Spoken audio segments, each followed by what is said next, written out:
Allô tout le monde! Aujourd'hui, je vous montre comment réaliser un look grunge. Donc, on se casse pas la tête, on veut rien de parfait. On veut évidemment que ce soit joli sans pour autant donner l'impression qu'on y a passé des heures. J'ai déjà hydraté mon visage parce que le maquillage est toujours plus beau appliqué sur une peau bien hydratée. Ensuite, j'ai répandu une huile sèche aux endroits où on appliquerait normalement l'illuminateur. Je procède de cette façon-là parce que ça va me permettre d'illuminer mon visage sans que ça ait l'air trop forcé. Autrement dit, j'aurais pas l'air d'avoir utilisé un illuminateur, donc mon maquillage va sembler moins élaboré, plus simple. Ensuite, si vous voulez appliquer du fond de teint, ce serait un bon moment pour le faire parce qu'il serait sous le fond de teint. Mais moi, aujourd'hui, je vais sauter cette étape-là. Par contre, je vais tout de même bronzer un peu mon visage parce que je peux vraiment pas m'en passer. Mais pour éviter d'avoir l'air trop maquillée, je mélange un fard bronzant liquide avec un peu d'huile sèche encore une fois. Vous pourriez aussi prendre un peu de crème hydratante pour diluer, ça ferait très bien.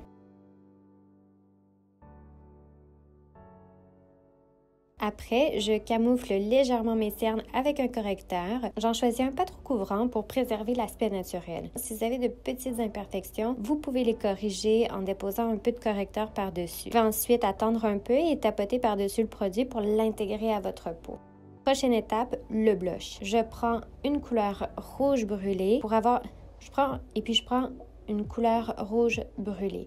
Pour avoir un résultat plus léger, je commence par appliquer le fard à joues en crème sur le dos de ma main. Puis ensuite, je vais aller chercher un peu de produit avec mon pinceau. Plus les poils du pinceau sont souples, plus l'application va être légère. Alors, c'est ce que je fais aujourd'hui. Ensuite, pour ce look-là, on laisse de côté le sourcil trop dessiné. On préfère et de loin que notre maquillage ait l'air bâclé. Pas trop évidemment, c'est un look grunge, mais un joli look grunge.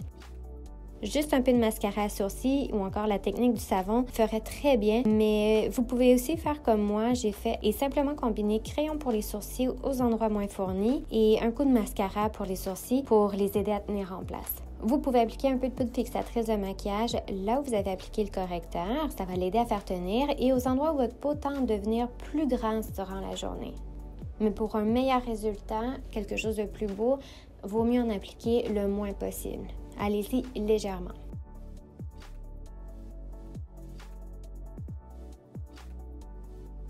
Pour les yeux, j'ai fait glisser un crayon brun au ras des cils inférieurs et je l'ai étiré juste un peu, rien de trop parfait. On va estomper et de toute façon, il faut garder en tête que notre but ultime, c'est un look parfaitement imparfait. On ne veut pas avoir l'air d'avoir passé des heures à faire un trait de crayon. Ensuite, on estompe le tout avec un fard dans les mêmes tons.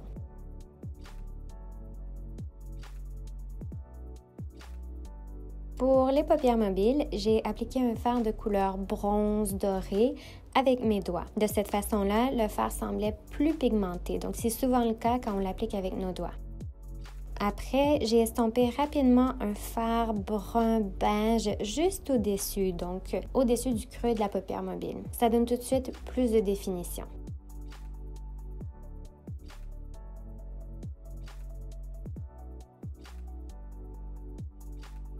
Et puis ensuite, j'ai appliqué un peu du même fard au niveau du ras des cils inférieur pour donner un air plus charbonneux, plus smoky.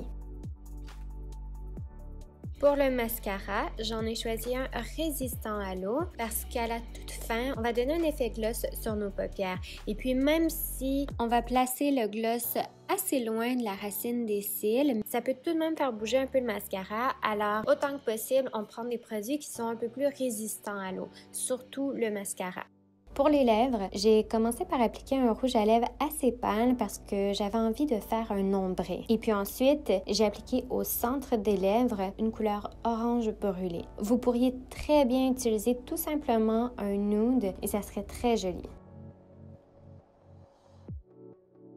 À la toute fin, je voulais donner un effet de gloss sur les paupières, alors j'ai déposé un peu d'illuminateur en crème de style gloss. Vous pourriez prendre un vrai gloss ou un baume, mais faites attention de ne pas trop en appliquer. Comme on applique une matière plutôt grasse par-dessus, les fards vont bouger légèrement. Alors si vous aimez moins ça, évitez cette étape.